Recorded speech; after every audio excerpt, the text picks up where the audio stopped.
อยู่นอกอยู่ในแห่งอลังการโถอันนี้อยู่โรงแรมราชวงศ์เป็นมาซัน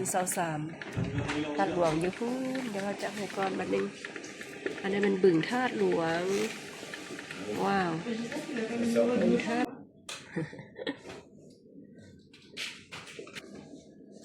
นี่อันนี้มันโรงแรม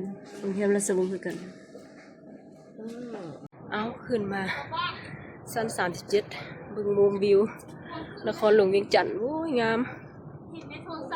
แฮงเวียงจันทน์ยามแรงงามว้าวเอาออกสต็อปอยู่นี่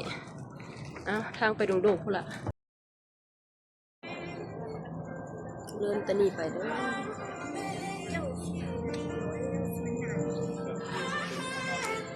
ชมวิวนครหลวงเวียงจันทน์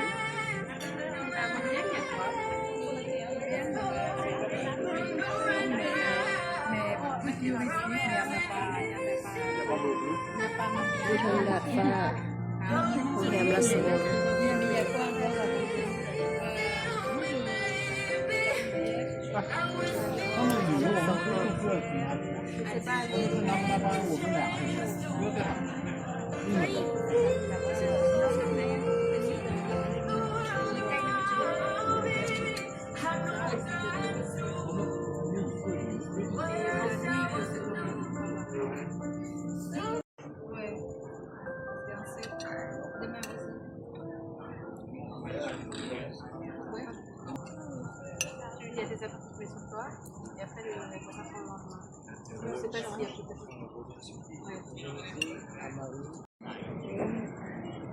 งาม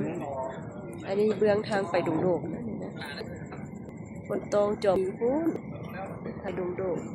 เมียงป้างามแฮง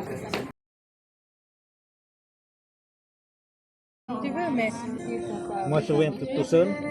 on se suit, parce que le coin perdu, là,